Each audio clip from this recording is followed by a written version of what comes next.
Hello everyone, मैं हूं सुजीत शुक्ला। स्वागत करता हूं आप सबका आपके अपने channel UPSC insights by Sujeet में। अगर आपने चैनल को अभी तक सब्सक्राइब नहीं किया तो प्लीज़ चैनल को सब्सक्राइब कीजिए। अगर आपको हेल्पफुल लगता है तो प्लीज़ इन्हें शेयर कीजिएगा।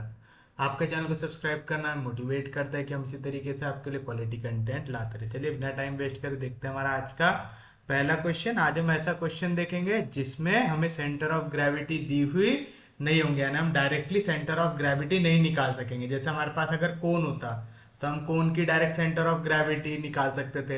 हेमिस्फीयर होता है, हेमिस्फीयर की डायरेक्ट सेंटर ऑफ ग्रेविटी निकाल सकते थे। क्यूब की निकाल सकते थे, क्योंकि हम लोगों ने वाले फॉर्मूले याद करके रखे कि अगर आपको क्यूब दिया हुआ है तो उसकी centre of gravity L/2 distance पे होती है, जहाँ पे L क्या होती है, लेंथ ऑफ ईच साइड। अगर आपको स्पीयर दिया हुआ है तो वो D/2 से इक्वल होती है, जहाँ पे D क्या होता है, डायमीटर होता है। फिर अगर हमें हेमिस्फीयर दिया हुआ है तो ये जो कटा वाला बेस है वहां से 3r/8 के डिस्टेंस पे होती है। और आपका अगर ये कोन है तो यहाँ पे जो बेस होता है उससे h/4 के डिस्टेंस पे होती है। तो इतनी चीजें तो हम लोगों ने पढ़ के रखे हैं। लेकिन अगर एक आधी ऐसी बॉडी आ जाए जहां पे आप ये डायरेक्टली नहीं अप्लाई कर सके, यानी दो बॉडी मिला के एक बॉडी बनी हुई हो, तब आप इसे कैसे सॉल्व करेंगे वो आज हम देखेंगे। तो लिखिए question. A body a body consists of a cone and underlying hemisphere. The base of the cone and the top of hemisphere have same radius, have same radius A. The whole body, the whole body rests on a rough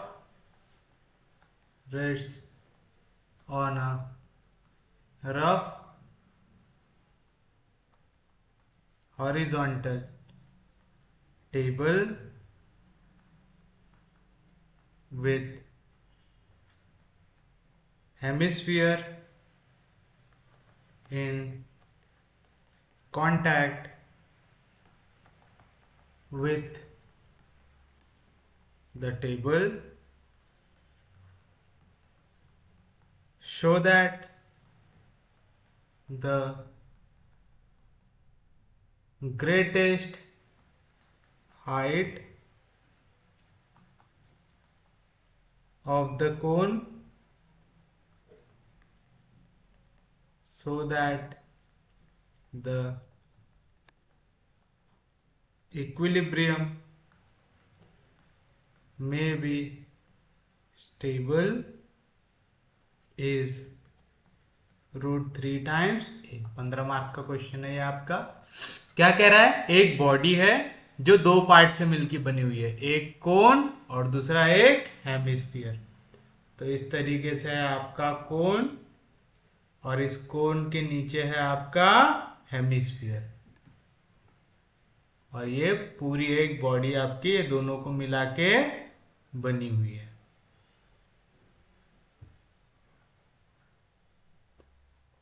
इस तरीके से। इसके centre को मैं लेता हूं, ये दोनों की रेडियस मुझे दी हुई है ए, दिया हुआ है have same radius A. The whole body rest on a rough horizontal table. तो ये बॉडी को हमने रखा हुआ है एक रफ हॉरिजॉन्टल टेबल के ऊपर। सपोज ये पॉइंट ऑफ कांटेक्ट को मैं नाम देता हूं ए।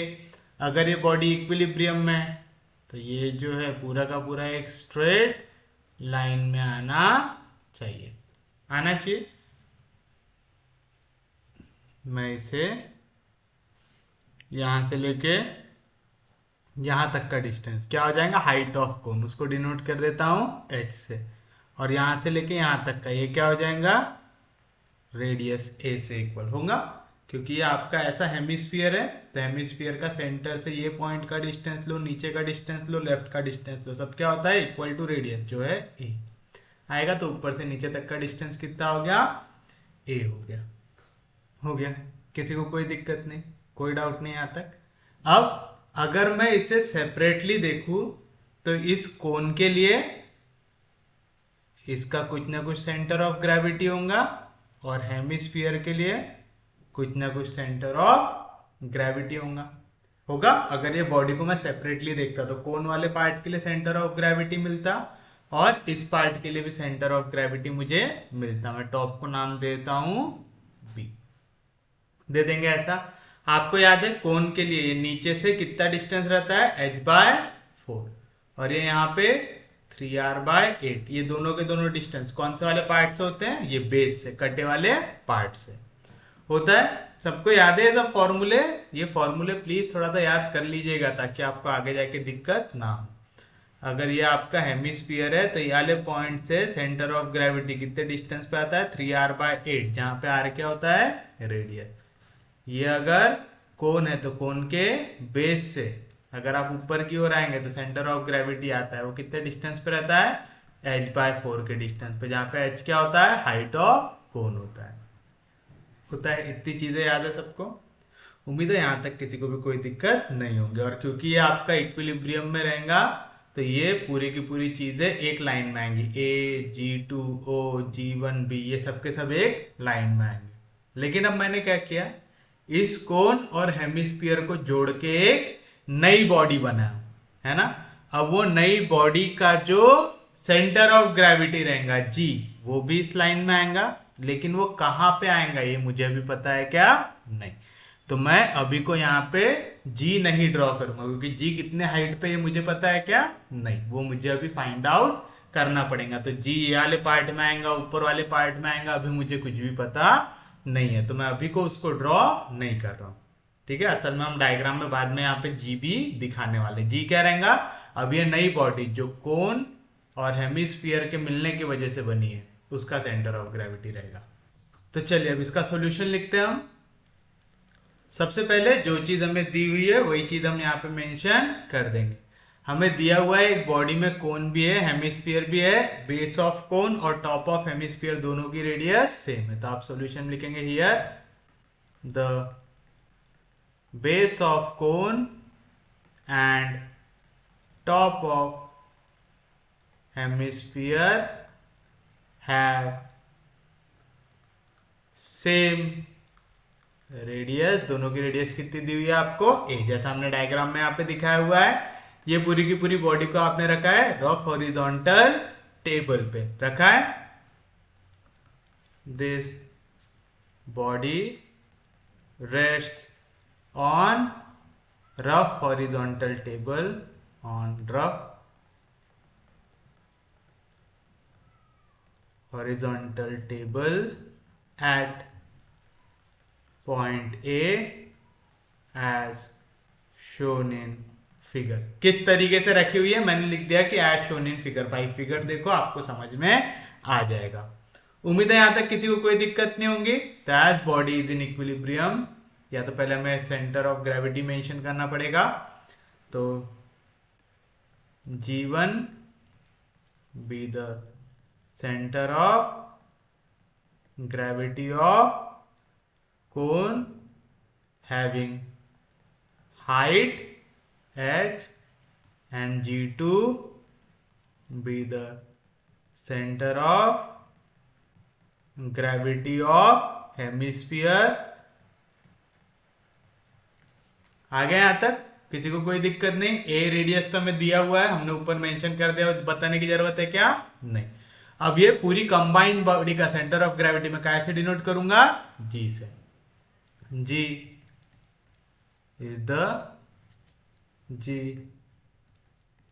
is the center of gravity of whole body which is at height h from point of contact।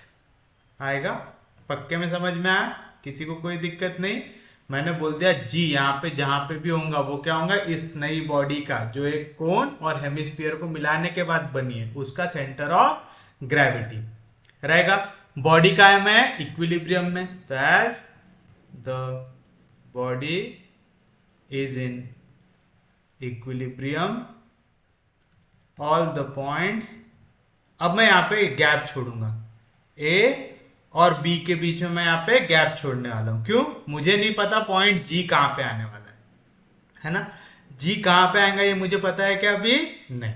तो मैं चाहूं तो ऐसा लिख सकता हूं, ए फिर उसके बाद G2 आएगा, बी के पहले G1 आएगा। अब O और G के बीच में कहां पे आने वाला है ये मुझे पता है क्या? नहीं। तो मैं यहाँ पे स्पेस छोड़ दूंगा, lies on a vertical line. समझ में आया क्या किया मैंने? मुझे नहीं पता जी कहां पे आने वाला है, क्योंकि मैंने अभी तक वो हाइट निकाला हूं क्या, जिस हाइट पे आपका जी है नहीं निकाला हूं। एक बार वो मिल जाए तो मुझे एग्जैक्ट लोकेशन जी की पता चल जाएंगी, तब मैं यहाँ पे डायग्राम में ड्रॉ करूंगा और यहाँ पे पॉइंट को फिल कर दूंगा। उम्मीद है यहां तक किसी को भी कोई दिक्कत नहीं होगी। अब हमें क्या निकालना है? हाइट निकालना है। उससे पहले चलिए अब हम रेडियस ऑफ कर्वेचर वाला लिखते हैं।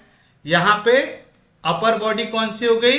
ये वाली है। और लोअर बॉडी क्या हो गई? ये फ्लैट टेबल। हमने देखा था जब भी आपका कोई भी फ्लैट सरफेस आ जाए कांटेक्ट में तो उसके लिए रेडियस ऑफ कर्वेचर क्या ले लेते हैं हम? इंफिनिटी आएगा। तो यहां पे आर जो होता है radius of curvature of lower body, ये क्या हो जाएगा? इंफिनिटी। स्मॉल आर जो होता है radius of curvature, radius of curvature of upper body. अब बताओ ऊपर जो बॉडी रखी है उस पे कौन सा वाला पार्ट टेबल पे टच हो रहा है? हेमिस्फीयर वाला। और जब भी हेमिस्फीयर आया तो उसका रेडियस ऑफ कर्वेचर कैसे इक्वल लेते हैं हम? उसकी रेडियस से। तो उसकी वैल्यू क्या आ जाएंगी? यहाँ पे ए आ जाएंगी। एच क्या रहता है? Height of centre of gravity, G of the body from point of contact A. अब ये हमें निकालना है। अब देखो यहां पे क्या हुआ, यहां पे दो बॉडी मिल के एक नई बॉडी बना रहा है। तो अब यहां पे आपको सेंटर ऑफ ग्रेविटी खुद से निकालनी पड़ेगी। तो चलो सबसे पहली चीज मैं सेंटर ऑफ ग्रेविटी निकालूंगा। कैसे? अब मुझे यूज करना पड़ेगा यहां पे फॉर्मूला वाली मेथड। अब ये फॉर्मूला आपको थोड़ा सा समझना पड़ेगा।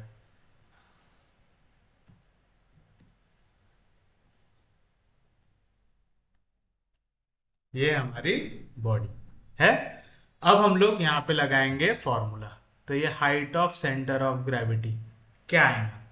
सबसे पहली चीज कौन सी दो बॉडी को मिलाने के बाद आपका ये बॉडी बना है, आपको वो देखना है। पहली बॉडी है कोन, दूसरी बॉडी है हेमिस्फीयर।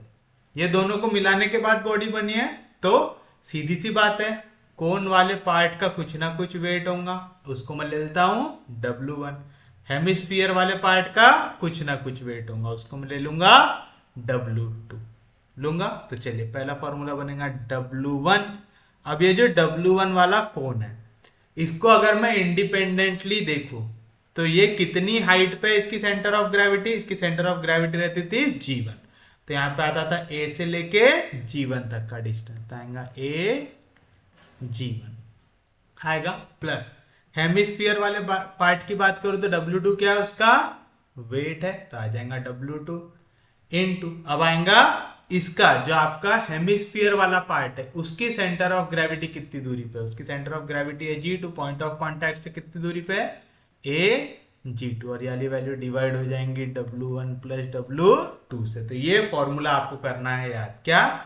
वेट इनटू उस पार्ट की सेंटर ऑफ ग्रेविटी कितना ऊपर है, प्लस फिर से वेट इनटू दूसरे वाले पार्ट की सेंटर ऑफ ग्रेविटी कितनी दूरी पे, डिवाइड बाय दोनों के वेट का एडिशन। आ जाएगा, किसी को कोई दिक्कत नहीं।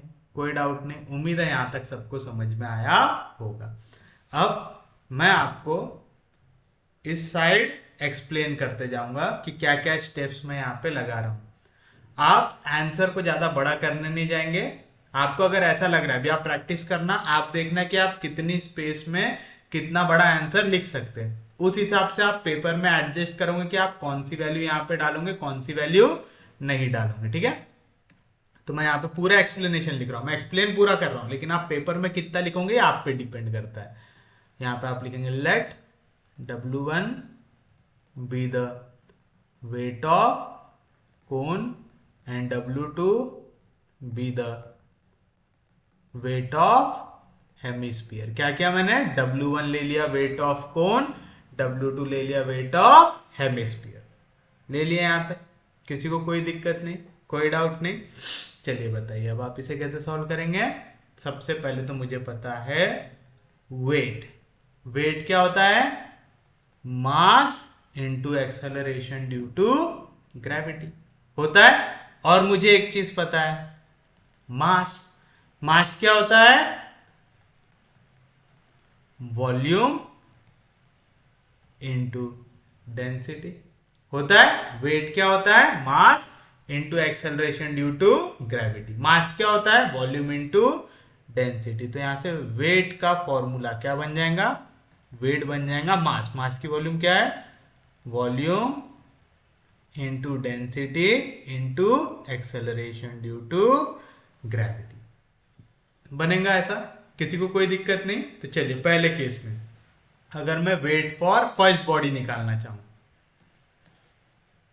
क्या निकालना चाहूं, वेट फॉर फर्स्ट बॉडी, तो क्या आएगा, volume for first body, density for first body and G यानी acceleration due to gravity. First body में जो लग रही एक्सेलरेशन ड्यू टू ग्रेविटी तो सेम रहेगी। अब आप सेम बॉडी बना रहे हैं ना, आपने एक कोनिकल शेप में बनाया और एक आपने कौन से शेप में बनाया, हेमिस्फीयर शेप में बनाया। यहाँ पे कुछ भी ऐसा क्वेश्चन में दिया था कि दोनों की डेंसिटी अलग है, नहीं। तो इस केस में आप डेंसिटी भी कैसी लेंगे, सेम लेंगे। पहली जो बॉडी है वो कौन से शेप में है, कोन के शेप में, और कोन की वॉल्यूम क्या रहती, 1/3 पाई आर स्क्वायर एच रहती। अब बताओ यहाँ पे जो रेडियस है, रेडियस कितनी दी हुई है आपको कोन की, ए, तो आ जाएगा पाई ए स्क्वायर।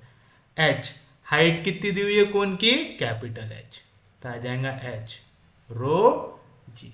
तो यहाँ पे चलो क्या बनी एच की वैल्यू, एच बन गया आपके पास 1/3 पाई ए स्क्वायर एच रो जी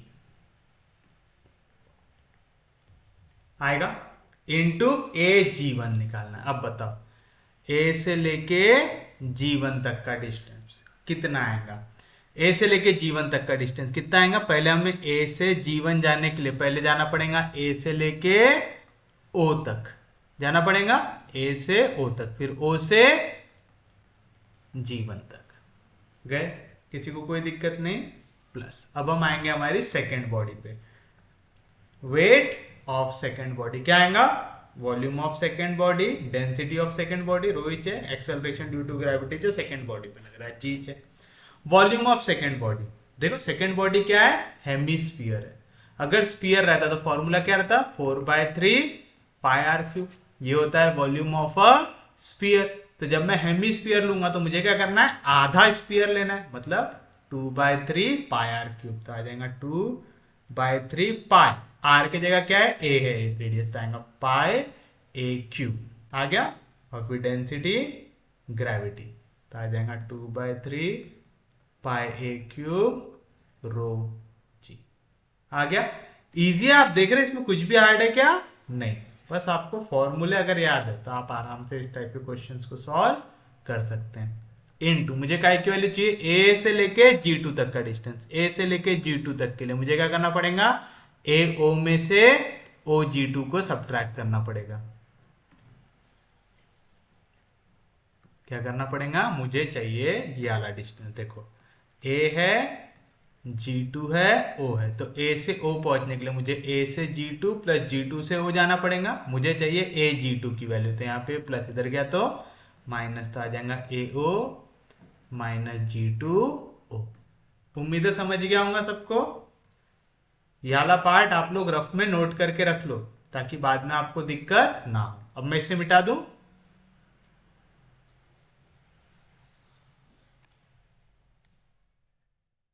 आप चाहो तो यहाँ पे रीजन क्या डाल सकते हैं, let rho be the density of body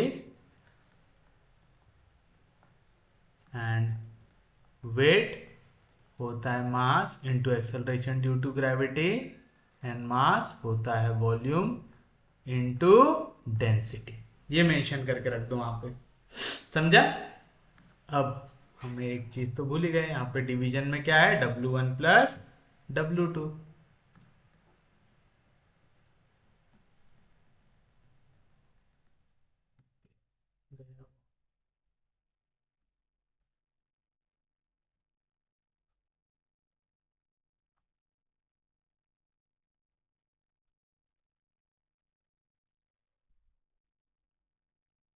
आएगा ऐसा। यहाँ पे डिवीजन में क्या है, W1 प्लस W2। W1 क्या आया था, 1/3 पाई ए स्क्वायर एच रो जी, प्लस W2 क्या था, 2/3 पाई ए क्यूब रो जी।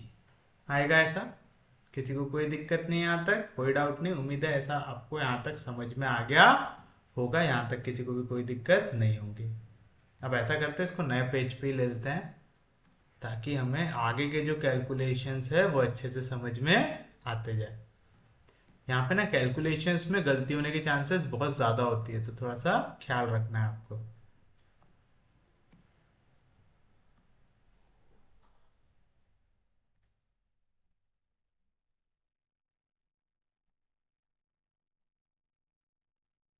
ऐसा दिया हुआ है अब आपको। चलिए बताइए क्या होगा यहाँ पे।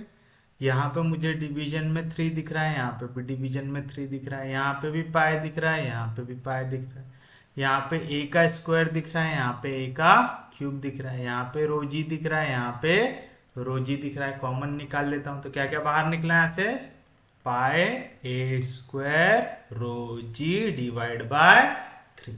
इतनी चीजें कॉमन निकली यहाँ से। तो देखिए यहाँ पे पहली चीज क्या बची, h बची, इंटू ए से लेके ओ तक का डिस्टेंस। ए से लेके ओ तक का डिस्टेंस ये क्या है, रेडियस है। रेडियस की वैल्यू क्या आती है, ए दी हुई है हमें, प्लस ओ से लेके G1 तक का डिस्टेंस। ओ से लेके G1 तक का डिस्टेंस कितना आता है, हाइट डिवाइड बाय 4। पढ़े थे ना हम लोगों ने, अभी थोड़ी देर पहले मैंने आपको बताया था कि जब भी आपको ये कटा वाला पार्ट दिया हुआ है,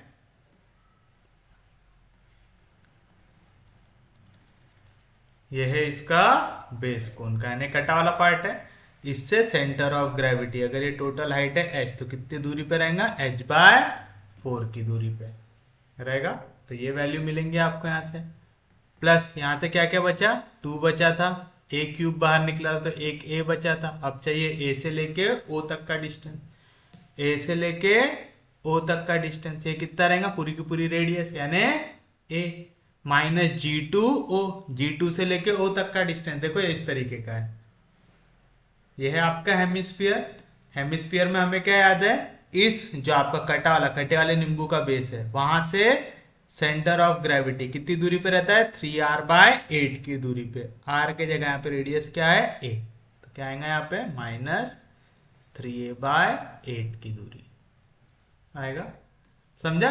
क्वेश्चन आसान है, क्वेश्चन में कुछ भी हार्ड है क्या, नहीं, बस आपको कैलकुलेशन अच्छे से करने आने चाहिए। यहाँ पे भी देखिए डिवीजन में 3 बाहर निकाल दो, पाई पाई बाहर निकाल दो, ए का स्क्वायर ए का क्यूब बाहर निकाल दो, फिर रोजी रोजी बाहर निकाल दो। तो अंदर क्या बचा, h बचा, 2a बचा। यहाँ पे कुछ कट रहा है, पाई स्क्वायर रोजी, डिवीजन का 3 कैंसल, तो क्या बची h की वैल्यू, h आपके पास बचा यहाँ पे 4 इंटू ए 4a, तो आएगा h into 4a plus h divide by 4, plus यहाँ पे 8a में से 3a गया तो बचेगा 5a/8, 2 4 8 आएगा। तो यहाँ पे क्या बचा हमारे पास, 5a into A square divide by 4 divide by h plus 2a। तो यहाँ से हमारे पास हाइट की वैल्यू क्या आ गई, h को अंदर लेके जाओ तो आ जाएगा 4ah plus h into H h² plus 5a², division में दोनों के 4 था, नीचे चला जाएगा तो आ जाएगा 4h प्लस 4 2 8a। तो ये आ गया मेरे पास h की वैल्यू आ गई।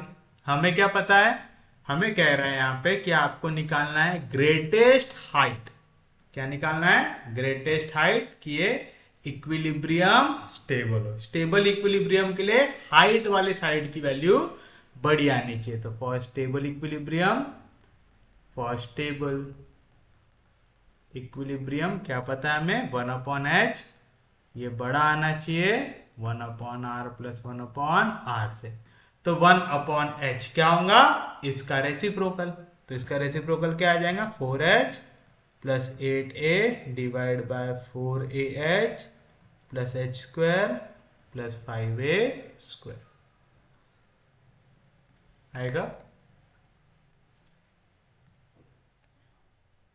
ये बड़ा आएगा किससे, 1/r, radius of curvature of lower body क्या है, infinity, plus 1/r radius of curvature of upper body ये क्या है, a आएगा। यहाँ पे 1/∞ कितना हो जाएगा, 0, तो आएगा 4h plus 8a divide by 4ah plus h² plus 5a², ये बढ़ाएगा 1/a से, a डिवीजन में इधर जाएगा, मल्टीप्लीकेशन में आएगा 4ah plus 8 a into a² ये बड़ा आना चाहिए किससे, 4ah plus h² plus 5a² से। सब टर्म्स जो एक जैसे उनको एक साथ लेके आओ। देखो यहाँ पे 8a² है, यहाँ पे 5a², इधर प्लस इधर आया तो माइनस, तो क्या बचेगा 3a², यहाँ पे प्लस 4ah इधर गया तो माइनस 4ah, 4ah कैंसिल, तो 3a² बढ़ाएगा किससे, h के स्क्वायर से, यानी h का स्क्वायर, ये छोटा आएगा कैसे 3a² से, टेकिंग स्क्वायर रूट, h की वैल्यू छोटी आएंगी कैसे, √3a से आएगा। अब हाइट नेगेटिव तो नहीं हो सकते, तो यहाँ पे सिर्फ और सिर्फ पॉजिटिव वैल्यू आएंगी, तो h ये छोटा रहेगा √3a से। और आपको यही निकालना था कि show that the greatest height of the cone equilibrium may be stable is √3a। तो आप फाइनल आंसर लिखेंगे, मैंने बताया था बस इक्वल टू डाल देना है, ये जो स्टेटमेंट रहा वही लिख देना।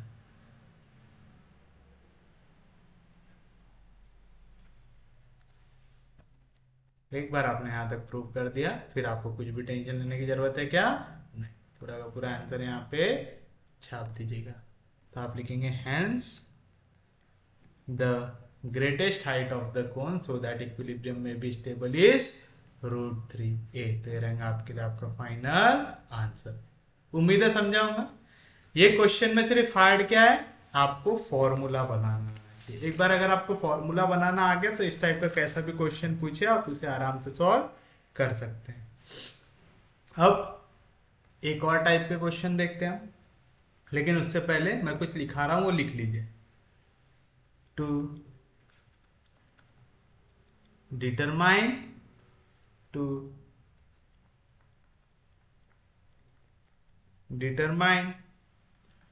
the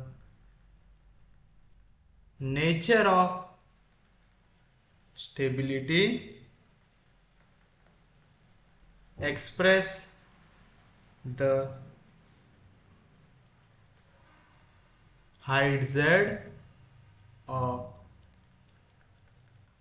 center of gravity of body in terms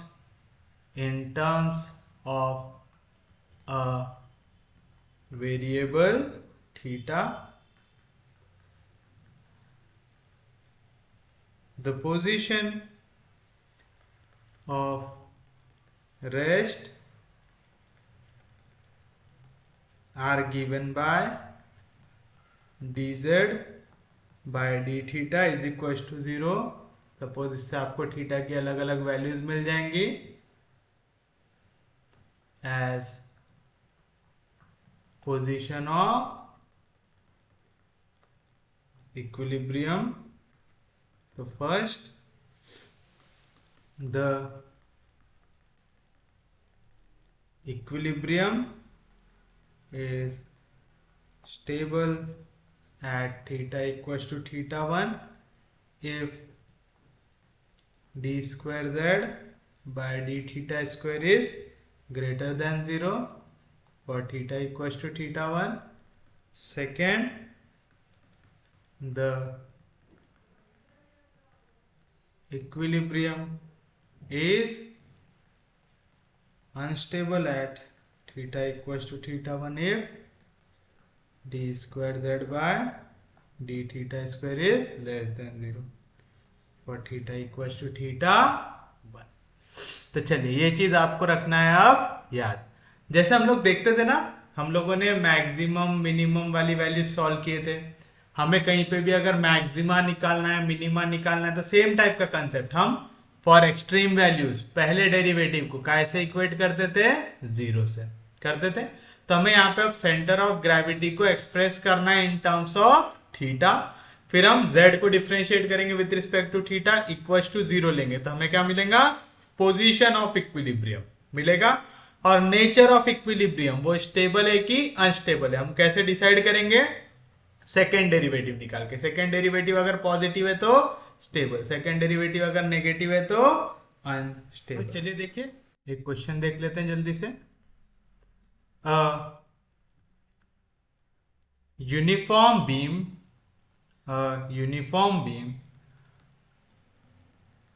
of length 2a rests with its ends on two smooth planes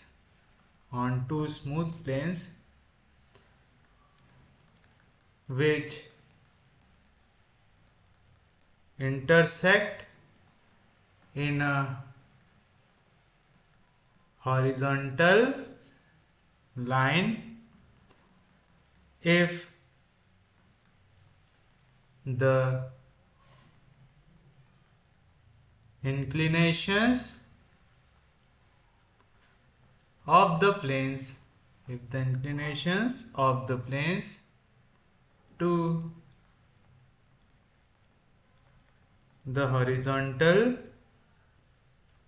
are alpha and beta, where alpha is greater than beta, show that the inclination theta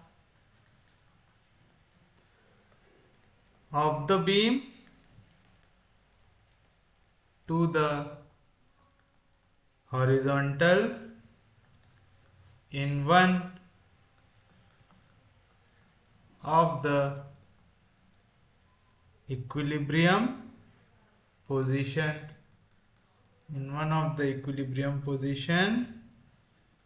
is given by tan theta is equals to half of cot beta minus cot alpha.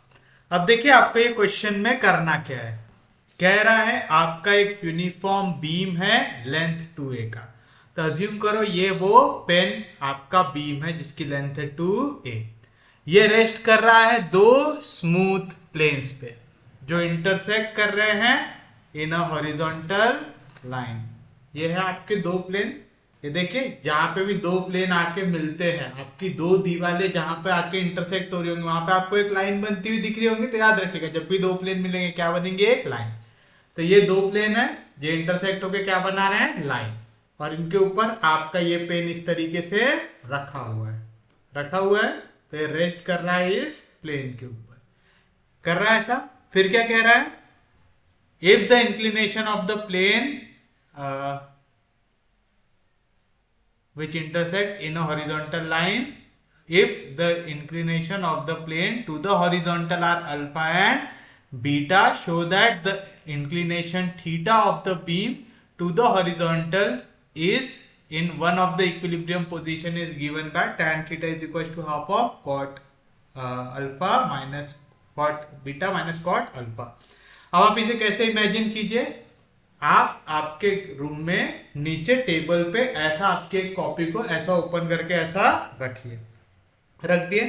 तो जो आपकी जमीन है, जो floor पे आपने रखा है, वो क्या हो गई, एक हॉरिजॉन्टल लाइन हो गई। उसके ऊपर ये आपने क्या किया, दो प्लेन रखे। पहला प्लेन इंक्लाइंड है एंगल अल्फा पे, दूसरा प्लेन इंक्लाइंड है एंगल बीटा पे।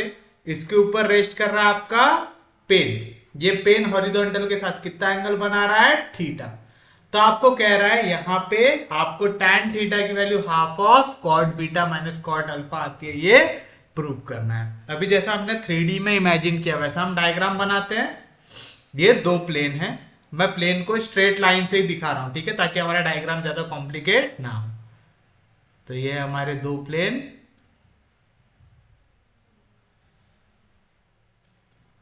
दोनों के एंगल थोड़े अलग दिखे ऐसा बनाइएगा।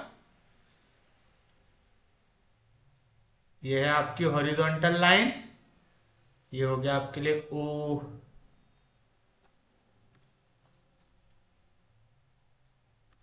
P O Q. OP O Q से मैंने दो प्लेन बता दिया। इनके ऊपर रखा हुआ है क्या, इनके ऊपर हम रेस्ट करेंगे हमारा ये पेन को। तो हमारी बीम पकड़ लो इस तरीके से रखी हुई है यहाँ पे। वैसे इसको थोड़ा सा एंगल दिखे ऐसा बनाते हैं, एक एंगल बड़ा एक एंगल छोटा दिया हुआ है ना, तो ऐसा दिखे हम ऐसा बना देते हैं इसे, है। इसके ऊपर मैं ये बीम को रख देता हूं, ये बीम रख दिया मैंने, ए बी बीम रख दिया। यहां पे देखिए पहला जो प्लेन है ये एंगल अल्फा बना रहा है, अल्फा एंगल बड़ा रहना चाहिए बीटा से। तो देखो मेरे डायग्राम में भी अल्फा बड़ा दिख रहा है बीटा से, दिख रहा है। फिर कह रहा है if the inclination of the plane to horizontal are alpha beta show that the inclination theta of the beam to the horizontal. तो ये बीम भी हॉरिजॉन्टल के साथ कुछ ना कुछ एंगल बना रही होंगी। तो हॉरिजॉन्टल के साथ इसका जो एंगल है ये हमें दिया हुआ है थीटा, दिया हुआ। तब हम क्या करेंगे, यहां से एक परपेंडिकुलर ड्रॉ कर लेंगे। बी से परपेंडिकुलर ड्रॉ कर लूंगा, उसे नाम दे दूंगा एम। ए से परपेंडिकुलर ड्रॉ कर दूंगा, उसे नाम दे दूंगा एन। दे दिए। इस तरीके से आप यहाँ पे डायग्राम को कर लेंगे, ड्रॉ कर लेंगे। अब आप देखिए यहाँ पे कौन कौन से एंगल हमें पता चल रहे हैं। पहला यहाँ पे z बन रहा है ऐसा, यहाँ पे वाला एंगल कितना है, बीटा। तो ये ऊपर वाला एंगल भी कितना आना चाहिए, बीटा आना चाहिए, क्योंकि देखो ये भी हॉरिजॉन्टल लाइन है, ये भी हॉरिजॉन्टल लाइन है, तो दोनों एक दूसरे के साथ पैरेलल रहेंगे। तो ये भी कितना एंगल बनेगा, बीटा बनेगा, बनेगा। ये वाला एंगल कितना है, थीटा है ऐसा। और ये यहां पे अगर मैं इसे भी एक्सटेंड कर दूं, यहां से भी एक हॉरिजॉन्टल लाइन को कर दूं ड्रॉ,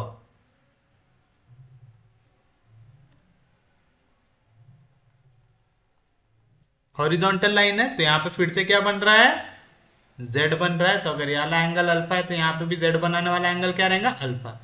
तो z कहां पे बन रहा है, ये लाइन गई, ये लाइन गई, ये लाइन गई, ये z बना रहा है। तो यहां से लेके यहां तक का ये जो एंगल है ये क्या बनेगा हमारे लिए, अल्फा बनेगा, बनेगा।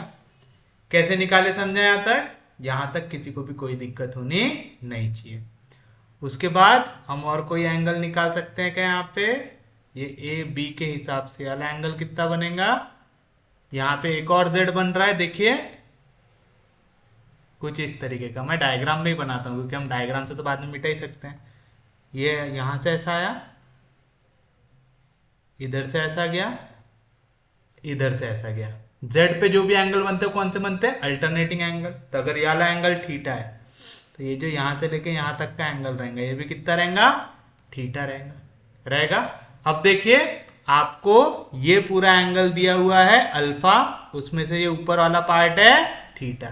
तो ये जो नीचे वाला एंगल है वो कितना बनेगा, अल्फा माइनस थीटा, क्योंकि अल्फा एंगल बड़ा है थीटा से। तो वह एंगल क्या बनेगा, अल्फा माइनस थीटा बनेगा। तो उम्मीद है आपको हम लोग एंगल्स कैसे निकालते जा रहे हैं आराम से समझ में आ रहा होंगे। पूरा का पूरा हम geometry of the figure use करके बनाते जा रहे हैं एंगल्स। बन गया। यहाँ पे याद रखिएगा, यहाँ पे आपका ज्योमेट्री में हाथ अच्छा होना जरूरी है। तो आप क्या लिखेंगे यहाँ पे सॉल्यूशन में, late OP and OQ, let OP and OQ represents the two plane which makes an angle alpha and beta respectively with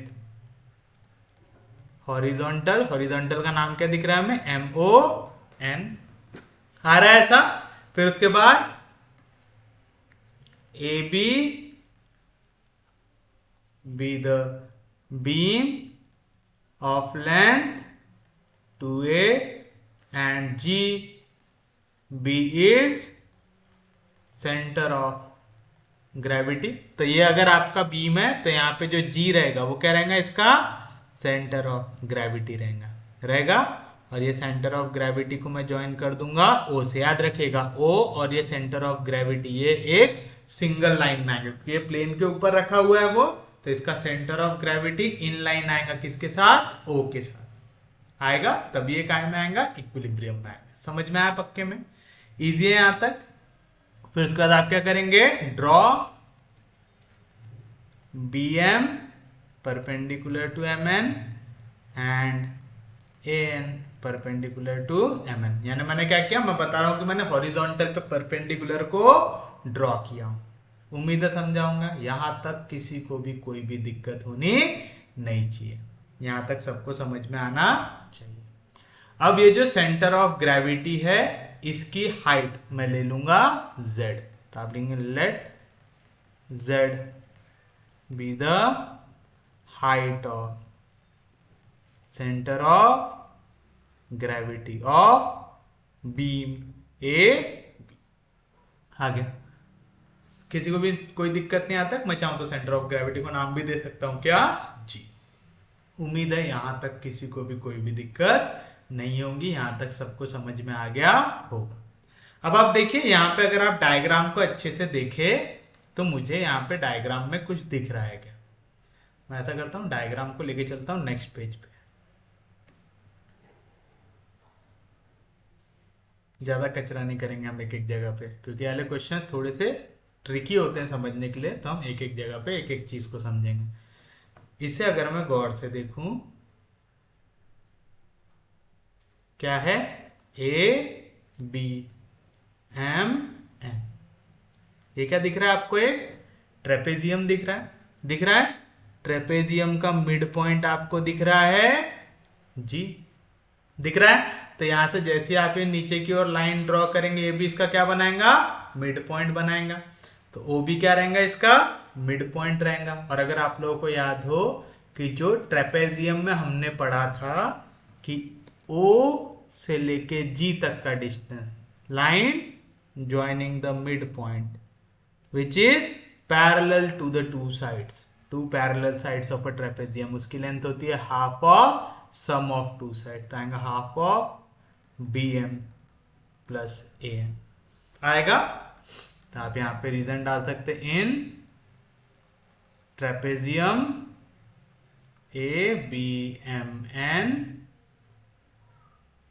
आप देखो ये भी 90 डिग्री का एंगल है, ये भी 90 डिग्री का एंगल है, और मैंने बताया था सेंटर ऑफ ग्रेविटी O के एकदम एग्जैक्ट ऊपर आएगा, यानी ये भी कितने डिग्री का एंगल बनाएगा, 90 डिग्री का। यानी तीनों की तीनों लाइन कैसे रहेंगे, एक दूसरे के साथ पैरेलल, क्योंकि ये सबकी सब हॉरिजॉन्टल को कैसी है, परपेंडिकुलर। तो आप कह सकते हैं BM पैरेलल है GO से, जो पैरेलल है AN से, G एंड O आर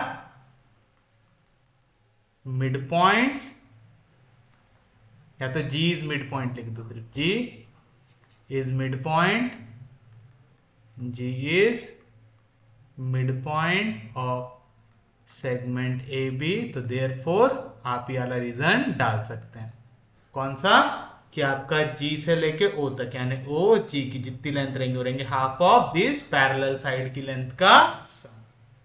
पढ़े ये चीज आपने शायद 9th या 10th क्लास की ज्योमेट्री में पढ़ा है कि ट्रेपेजियम के जो पैरेलल साइड रहते हैं उनके बीच में अगर आपके पास एक लाइन आ जाए जो बाकी दोनों साइड्स के साथ पैरेलल हो और ज्वाइन करती हो मिड पॉइंट को, तो उसकी लेंथ रहती है half of sum of this parallel sides रहती है। किसी को कोई दिक्कत है? कोई डाउट नहीं। अब देखिए हमें यहाँ पे bm और an की वैल्यू निकालना है, क्योंकि o से लेके g तक ये जो डिस्टेंस है वो कैसे इक्वल आ जाएगा? z से। क्यों? क्योंकि मैंने बोला z ये हाइट रहेगा सेंटर ऑफ ग्रेविटी का of line A B from horizontal M O N, ये मेंशन कर दो यहाँ पे कि ये जो बेस है इससे हमने इसकी हाइट को मेजर किया है, तो z हो जाएंगे हमारे लिए हमारी हाइट। तो o से लेके g तक का डिस्टेंस कितना दिया हुआ है हमें? z दिया हुआ है, तो z की वैल्यू आ जाएंगी हाफ ऑफ। अब मुझे निकालना है b से लेके m तक की वैल्यू, तो कैसे निकालेंगे? देखो ये 90 डिग्री का एंगल है बी एम ओ, यहाँ पे एंगल है बीटा है। मुझे काय की वैल्यू चाहिए? मुझे यहाँ पे वैल्यू चाहिए बी एम की। किसकी वैल्यू चाहिए? बी एम की। बी एम कौन सा साइड है यहाँ पे? बीटा का अपोजिट। अपोजिट किस में आ सकता है? अपोजिट आ सकता है साइन में, तो इसका आंसर आ जाएगा ओ बी साइन बीटा। कैसे आया समझा ना? साइन बीटा क्या आएगा? अपोजिट यानी बी एम अपॉन हाइपोटेनस यानी बी ओ, तो यहाँ पे बी ओ डिवीजन में इधर जाएगा मल्टीप्लाई, तो बी एम की वैल्यू आएंगी बी ओ साइन बीटा यानी ओ बी साइन बीटा आएगा। किसी को कोई दिक्कत नहीं? सिमिलरली आप बताइए ए एन की वैल्यू क्या आ जाएंगी? ए एन आ जाएगा मेरे पास ओ ए साइन अल्फा। समझा कैसे? ये है राइट एंगल ट्रायंगल आपके पास ओ ए एन। मुझे यहाँ पे एंगल दिया हुआ है अल्फा, मुझे ए एन की वैल्यू चाहिए। एन क्या है? अपोजिट, तो साइन अल्फा की वैल्यू क्या आएंगी? अपोजिट अपॉन हाइपोटेनस, तो ओ ए डिवीजन में इधर जाएगा मल्टीप्लिकेशन, तो ए एन की वैल्यू आएंगी ओ ए साइन अल्फा। आगे यहाँ तक किसी को भी कोई दिक्कत होनी नहीं चाहिए। अब प्रॉब्लम की बात यह है कि हमारे पास ओ ए ओ बी की भी वैल्यू दी हुई नहीं है, तो ओ ए ओ बी अब हम कैसे निकालेंगे? ट्रायंगल में साइन रूल लगा के। ये एक ट्रायंगल है हमारे पास, कौन सा? ओ ए बी है ऐसा। आप देखिए यहां से यहां तक का एंगल है थीटा, यहां से यहां तक का एंगल है बीटा, तो यह एंगल कितना बन जाएगा? Theta plus beta. यहां से लेके यहां तक का एंगल है अल्फा, यहां से लेके यहां तक का एंगल है थीटा, तो ये जो बचा हुआ एंगल है क्या बन जाएगा? Alpha minus theta. यहां से लेके यहां तक का एंगल है बीटा, यहां से लेके यहां तक का एंगल है अल्फा, तो बीच का एंगल कितना बनेगा? 180 माइनस अल्फा प्लस बीटा बनेगा पक्के में, क्योंकि हमें पता है एक स्ट्रेट लाइन में बड़े से बड़ा एंगल कितने का बन सकता है? 180 डिग्री का। अब 180 में से याला हो गया अल्फा, याला हो गया बीटा, तो बचा हुआ कितना रहेगा? 180 माइनस अल्फा माइनस बीटा। अब आप 180 लिखो चाहे पाई लिखो, उसको तो हम सब्स्टिट्यूट करने ही वाले वहां पे, ठीक है। तो मैं इसे लिख देता हूं 180 माइनस अल्फा प्लस बीटा। ये वाला डायग्राम में बने रहने देता हूँ, ये वाला डायग्राम मिटाऊंगा नहीं, क्योंकि यहाँ पे पूरा का पूरा क्वेश्चन इसी डायग्राम पे सॉल्व होने वाला है अब हमारा। तो आप लिखेंगे in triangle O A B by sine rule. क्या मिलेगा साइन रूल से आपको? साइन रूल पढ़े थे, जो भी आपका साइड है डिवाइड बाय अपोजिट का एंगल। जैसे देखो ओ ए मेरा साइड है, तो O A divide by sine of O A का अपोजिट एंगल कौन सा है? थीटा प्लस बीटा, तो आ जाएगा sine of theta plus beta is equal to O B. O B, O B वाला साइड है, इसका अपोजिट एंगल क्या है? अल्फा माइनस थीटा, तो आ जाएगा डिवीजन में sine of alpha minus theta, ये इक्वल रहेगा। Last A B divide by A B का अपोजिट क्या है? Sine of 180 minus alpha plus beta आएगा। किसी को कोई दिक्कत नहीं?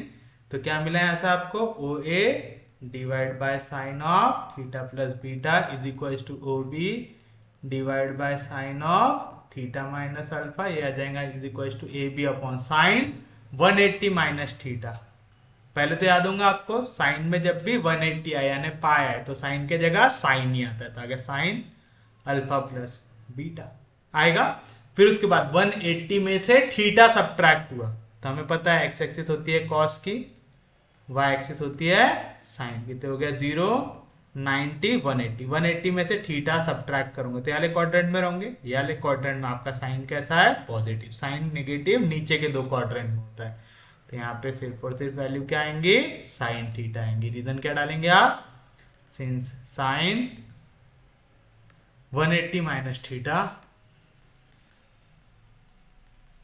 ये इक्वल आता है साइन थीटा से, आता है किसी को कोई दिक्कत नहीं। तो आप यहां से ओ ए और ओ बी की वैल्यू निकाल सकते, क्या निकाल सकते, तो ओ ए की वैल्यू क्या आ जाएंगी, ए से लेके बी तक का डिस्टेंस मैं सब्सटीट्यूट कर देता हूं, ए से लेके बी तक टोटल लेंथ कितनी दी हुई है हमें 2a दी हुई है, टोटल लेंथ कितनी दी हुई है 2a, यहाँ पे आ गया 2a।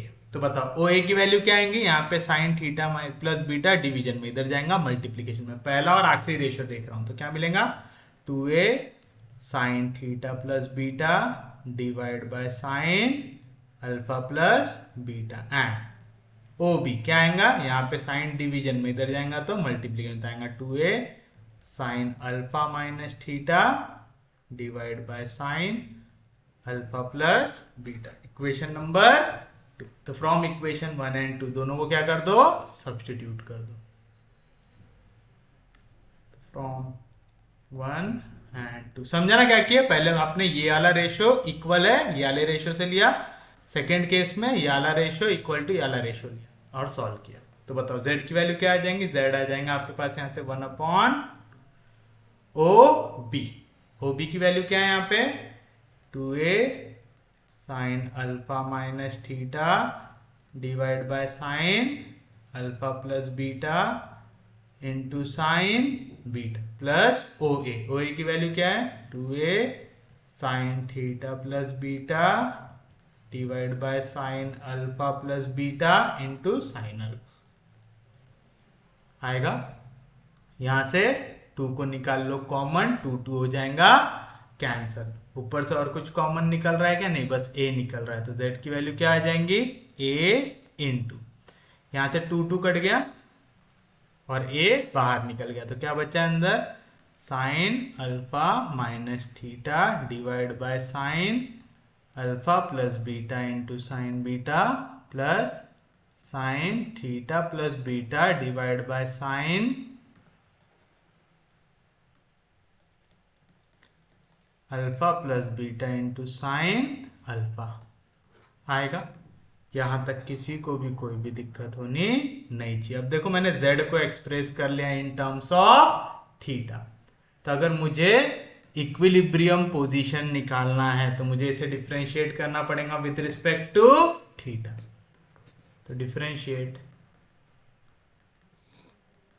Equation 3 with respect to theta क्या मिलेगा dz अपॉन डी थीटा की वैल्यू, a कांस्टेंट है डेरिवेटिव के बाहर, साइन ये देखो पूरी तो वैल्यू कांस्टेंट है, साइन बीटा कांस्टेंट है, या तो मैं डायरेक्ट सॉल्व करता हूं इसे, ठीक है साइन का डेरिवेटिव क्या आएगा कॉस, तो आ गया कॉस, थीटा की जगह क्या है अल्फा माइनस थीटा, तो इसका डेरिवेटिव साथ में मल्टीप्लाई होगा, अल्फा का डेरिवेटिव 0 माइनस थीटा का डेरिवेटिव -1, तो आ गया minus cos of alpha minus theta, sine beta भी कांस्टेंट था as it is, sine alpha plus beta भी कांस्टेंट था as it is, plus sine का डेरिवेटिव कॉस, तो आ जाएगा कॉस थीटा प्लस बीटा, आपके यहाँ पे थीटा प्लस बीटा आया, थीटा की जगह डिफरेंशिएट करो, थीटा का डेरिवेटिव 1 बीटा का 0, बाकी जैसी वैल्यू थी कांस्टेंट, साइन अल्फा कांस्टेंट है डेरिवेटिव के बाहर, sign alpha plus beta constant है डेरिवेटिव के बाहर आएगा।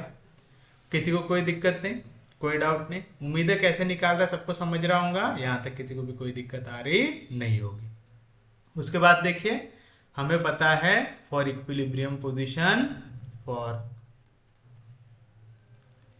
इक्विलिब्रियम या तो position of equilibrium, for position of equilibrium dz upon D theta की वैल्यू कितनी आनी चाहिए 0, मतलब ए, यहाँ पे भी डिवीजन में साइन है, यहाँ पे भी डिवीजन में साइन है, बाहर निकाल लो sine alpha plus beta into अंदर क्या बचा हमारे पास, यहाँ पे बचा minus cos alpha minus theta into sine beta plus cos theta plus beta into sine alpha. इसकी वैल्यू कैसे इक्वल आ रही है, 0 से।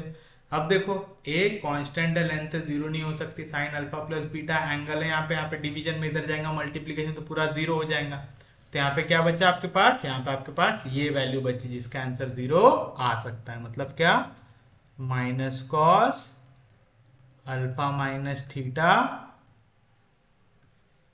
Into sine beta plus cos theta plus beta into sine alpha. इसकी वैल्यू कितनी आ सकती है, 0 आ सकती है। यहाँ पे वैल्यू माइनस उधर जाएंगी प्लस, तो आ जाएगा cos theta plus beta into sine alpha theta plus beta into sine alpha is equal to, यहाँ पे माइनस इधर जाएगा प्लस, तो आएगा cos alpha minus theta into sine beta. अब यहाँ पे दो फॉर्मूले लग रहे हैं, एक लग रहा है कॉस ए प्लस बी का, एक लग रहा है कॉस ए माइनस बी का। लग रहा है कॉस ए प्लस बी, क्या रहता formula, cos A into cos B minus sine A into sine B, cos A minus B का cos A into cos B plus sine A into sine B. तो क्या मिलेगा यहाँ पे आपको, cos A यानी cos theta into cos B यानी cos beta minus sine A यानी sine theta into sine B यानी साइन बीटा, और ये पूरी की पूरी वैल्यू मल्टीप्लाई हो रही साइन अल्फा से, cos A cos alpha into cos B cos theta plus sine A sine alpha into sine B sine theta. ये पूरी की पूरी वैल्यू मल्टीप्लाई हो रही है साइन बीटा के साथ। हो रही है, उम्मीद है यहां तक किसी को भी कोई भी दिक्कत नहीं होगी।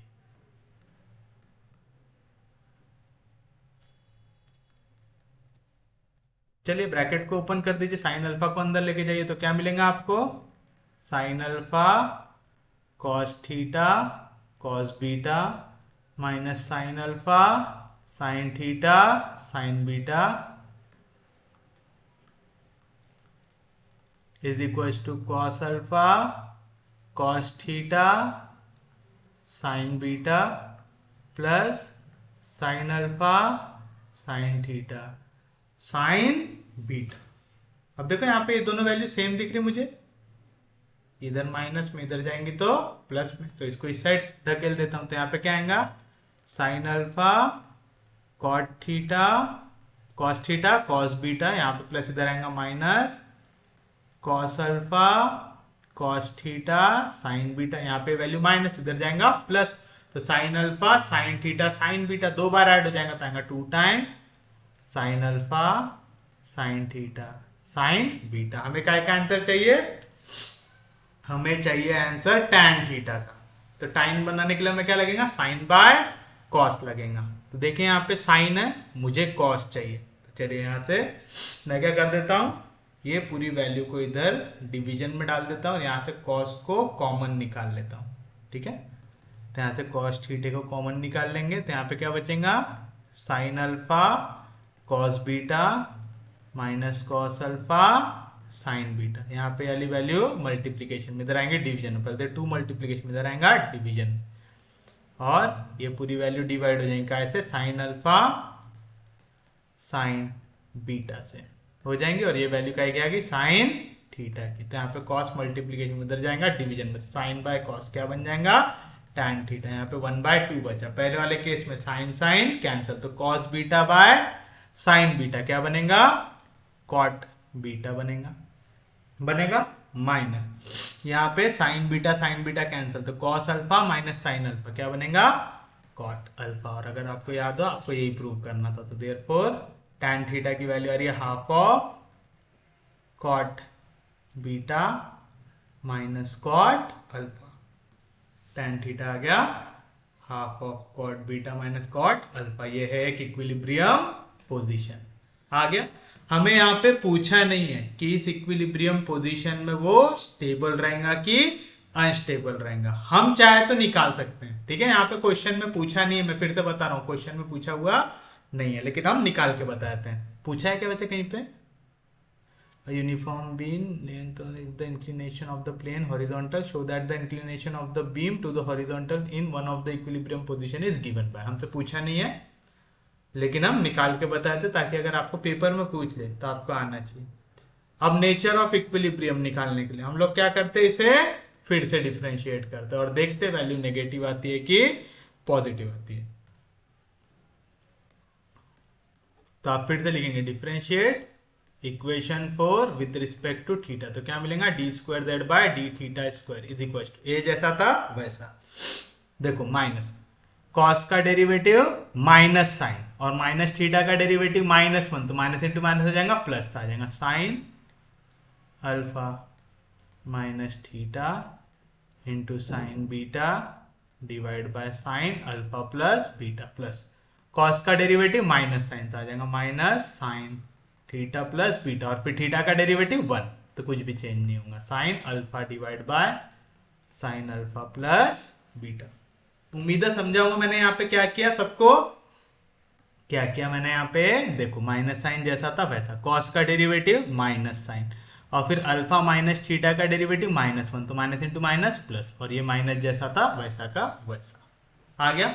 अब मैं यहाँ से माइनस साइन को बाहर निकाल सकता हूँ, तो D square Z by D theta square की वैल्यू क्या आ जाएंगी, -a into sine alpha minus theta into sine beta divide by sine alpha plus beta plus sine theta plus beta sine alpha divide by sine alpha plus beta. अब आप देखो ये जो पूरी वैल्यू है ये कैसी आने वाली है, positive.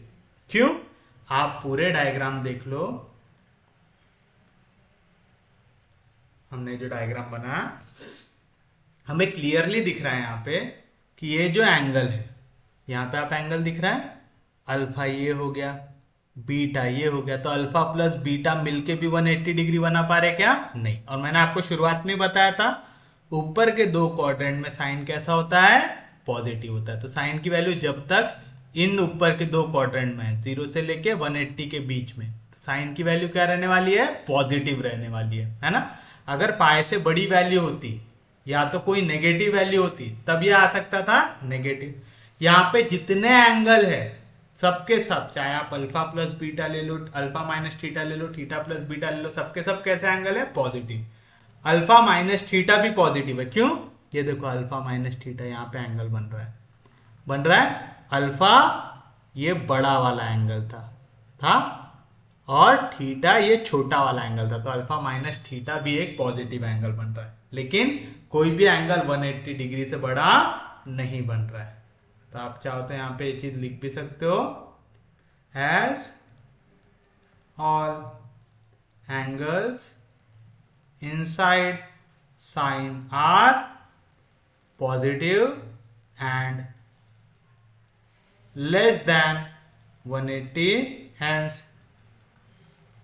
they will give positive value। तो ये पूरा आंसर पॉजिटिव आने वाला है, ए तो लेंथ ये पॉजिटिव रहेगा, तो पॉजिटिव इंटू नेगेटिव आंसर क्या आ जाएगा, नेगेटिव। यानी सेकेंड डेरिवेटिव की वैल्यू हमेशा लेस देन 0 आने वाली है, और जब भी सेकेंड डेरिवेटिव लेस देन 0 रहेगा तो इक्विलिब्रियम कैसा रहेगा, इक्विलिब्रियम रहेगा अनस्टेबल। तो ये रहेगा हमारे लिए हमारा फाइनल आंसर। और इसी के साथ हमारा आज का लेक्चर होता है समाप्त। उम्मीद है आपको आज का लेक्चर समझ में आया होगा। अगर आपको लेक्चर समझ में आ रहा है, यूजफुल लग रहा है, तो प्लीज चैनल को सब्सक्राइब कीजिए, वीडियो को शेयर करते जाइए। सबसे इंपॉर्टेंट चीज पढ़ते रहिए, रिवाइज करते रहिए, और इसके लिए तो बहुत ज्यादा रिवीजन की जरूरत पड़ेगी आपको। क्यों? क्योंकि यहाँ पे आपको बहुत जम के ज्योमेट्री के कंसेप्ट्स लग रहे हैं, तो प्लीज थोड़ा सा ज्योमेट्री ट्रिग्नोमेट्री का कंसेप्ट अच्छे से समझते हुए इसे रिवाइज कीजिएगा एक और बार। हम लोग मिलेंगे कल, तब तक के लिए take care, have a nice day.